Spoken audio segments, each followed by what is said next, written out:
Selamat pagi adik. Nah, bagaimana kabar adik semuanya? Apakah baik? Semoga semuanya dalam keadaan baik ya.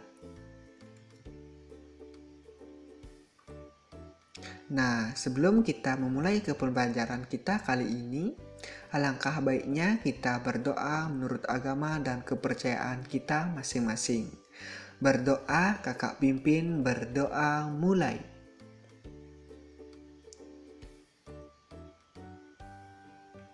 Berdoa selesai. Nah, sebelum lanjut ke materi pembelajarannya, kakak akan memperkenalkan diri kakak terlebih dahulu ya. Nah, perkenalkan nama kakak IKD Wahyu Pratama, kakak dari program studi pendidikan guru sekolah dasar.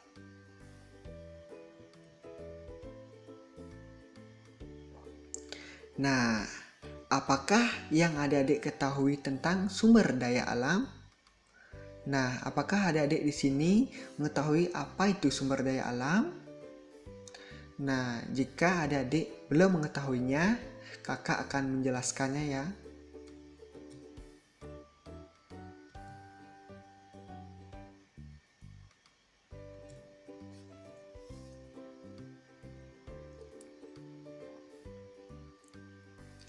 Nah, sumber daya alam.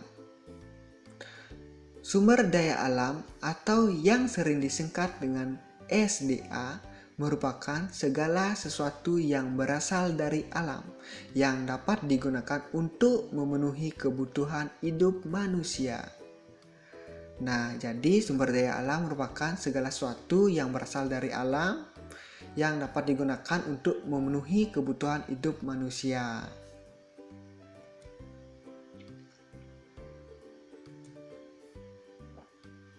Nah, apakah adik-adik mengetahui apa saja macam-macam dari sumber daya alam?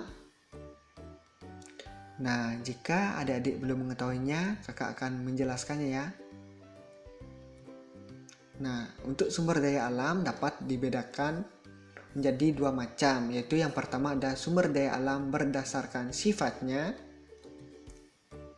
dan yang kedua sumber daya alam berdasarkan jenisnya.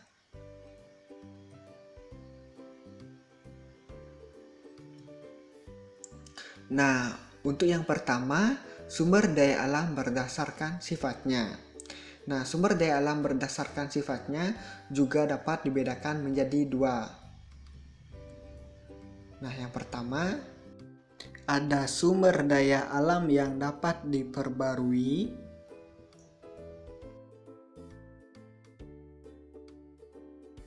Dan yang kedua, sumber daya alam yang tidak dapat diperbarui.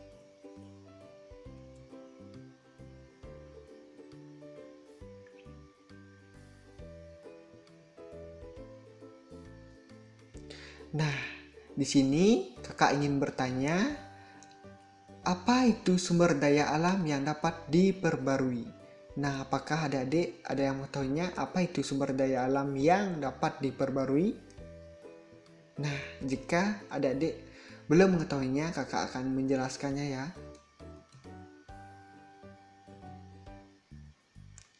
Sumber daya alam yang dapat diperbarui adalah sumber daya yang dapat tersedia kembali dalam waktu yang cepat, sehingga tidak dapat habis.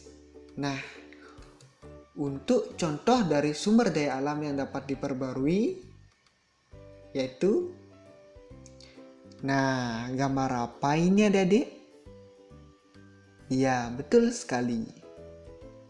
Tumbuhan. Nah, tumbuhan merupakan sumber daya alam yang dapat diperbarui ya adik-adik.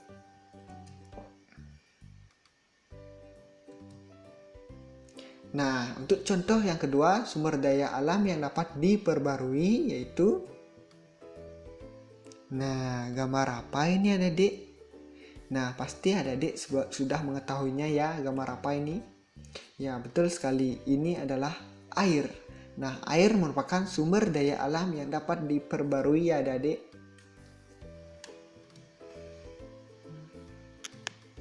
Nah, untuk contoh yang ketiga, sumber daya alam yang dapat diperbarui yaitu, nah, gambar apa ini adik? Ya, betul sekali. Matahari. Nah, matahari merupakan sumber daya alam yang dapat diperbarui ya adik.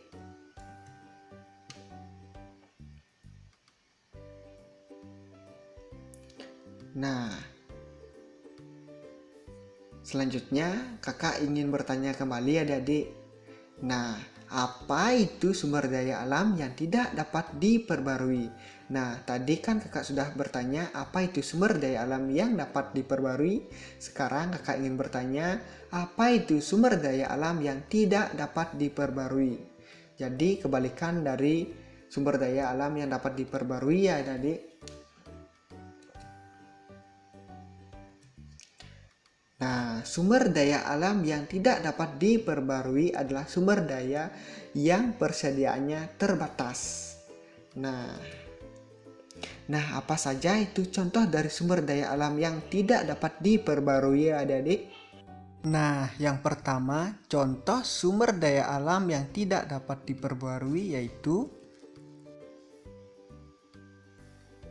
nah, gambar apa ini adik? Ya, betul sekali. Emas. Nah, emas merupakan sumber daya alam yang tidak dapat diperbarui. Nah, selanjutnya contoh yang kedua, sumber daya alam yang tidak dapat diperbarui yaitu, nah, apakah adik-adik mengetahui gambar apa ini adik-adik? Ya, betul sekali, tembaga. Nah, tembaga merupakan sumber daya alam yang tidak dapat diperbarui adik-adik. Nah, yang ketiga, contoh dari sumber daya alam yang tidak dapat diperbarui yaitu, nah, gambar apa ini adik-adik? Apakah adik-adik mengetahuinya? Nah, jika adik-adik tidak mengetahuinya, ini adalah gambar dari bahan bakar fosil. Nah, bahan bakar fosil merupakan sumber daya alam yang tidak dapat diperbarui. Nah, selain tiga contoh tersebut, masih banyak sekali sumber daya alam yang tidak dapat diperbarui.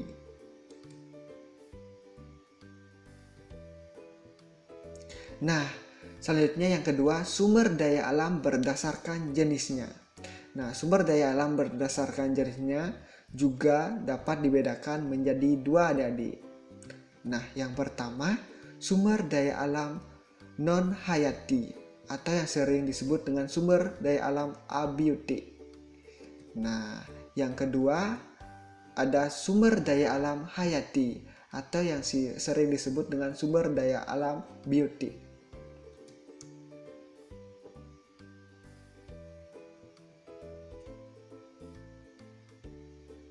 Nah, apa yang adik-adik ketahui tentang sumber daya alam abiotik? Nah, apakah adik-adik mengetahui apa itu sumber daya alam abiotik? Nah, jika tidak, kakak akan menjelaskannya ya.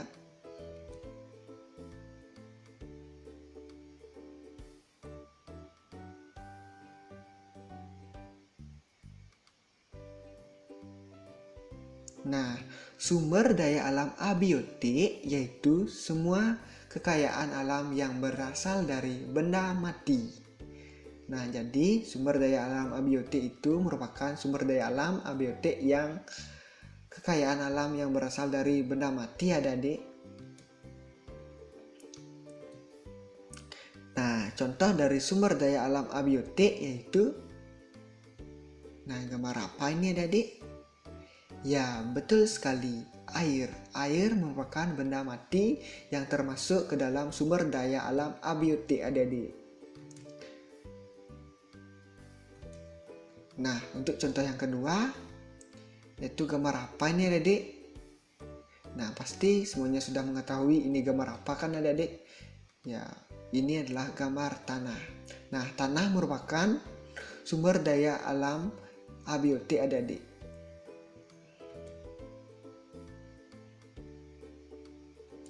Nah, untuk contoh yang ketiga, yaitu, nah, gambar apa nih adik-adik? Ya, betul sekali, matahari. Nah, matahari merupakan sumber daya alam abiotik ya adik-adik. Nah, sekian pembelajaran kita tentang macam-macam dari sumber daya alam. Nah, untuk mengakhiri kegiatan pembelajaran kita kali ini, alangkah baiknya kita berdoa menurut agama dan kepercayaan kita masing-masing. Berdoa, kakak pimpin, berdoa mulai. Berdoa selesai. Selamat pagi adik-adik.